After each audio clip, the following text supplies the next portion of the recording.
চোখ রাঙানি দেখে কি আমরা বসে থাকবো? আমরা থাকবো না।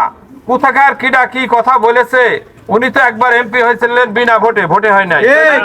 উনি যাইতেন আর বলতেন এরশাদের আমলে ভোট দিলেও এমপি, না দিলেও এমপি, সেই এমপি।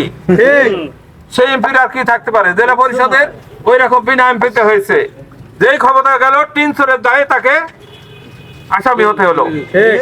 সেই ব্যক্তির মুখেতে এই সাদা বাতা ছাড়া আর ভালো কথা পাবে ঠিক না? আমরা তাকে হুঁশিয়ার করে দিতে চাই, আপনাকে সম্মান করি, প্রত্যেকটা ব্যক্তিকে আমরা সম্মান করি। আজে বাজে কথা বললে আপনার চূড়ান্ত জবাব আমরা দেব। আপনার মিরপুর ভেড়ামারার সকল পথ আমরা বন্ধ করে দিতে বাধ্য। আপনি কিছু হয়ে যান না। আপনি তো আরেকটা ভেলা ধরে, নিজের ভেলাই তো জায়গা নাই, আরেকটা ভেলা ধরে সেখানে ভাসার চেষ্টা করছেন। নিজের প্রতীক নিয়ে আসুন, কত বড় সাহায্য আছে। কোথায় আপনি ধারে শীষ পাবেন সেই চিন্তা ঘুরে বেড়াচ্ছেন।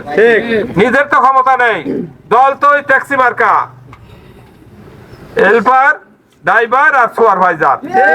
আর এই দলের হেল্পারও নাই, ড্রাইভার আর হচ্ছে সুপারভাইজার, হেল্পারটাও নাই, ঠিক না? সেই দলের নেতার মুখে এইসব আজে বাজে ছাড়া কি আসবে? ভাই এর কথায় আমরা বিচলিত নই। তার কি হবে আমরা জানি। ধন্যবাদ। আমরা দেখিয়ে দেবো, ভেড়ামারাবাসী দেখিয়ে দেবে ইনশাআল্লাহ। আপনার ভেড়ামারায় খেমিট দিয়ে তো বাড়ি থাকেন তো সারা বছর ঢাকায়। ভেড়ামারার মিরপুরের জনগণের সাথে সম্পর্ক আছে?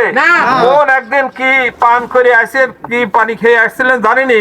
তা না হলে একজন জাতীয় নেতা, সেই দলের আবার মহাসচিব বলে, সে তার মুখ দিয়ে যদি একটা রাখালো এই ভাষা ব্যবহার করে না, এত আজে বাজে ভাষা ব্যবহার করেছে, তার দ্বারা জাতীয় সংসদ সদস্যের কোনো যোগ্যতা আছে? তার নাই।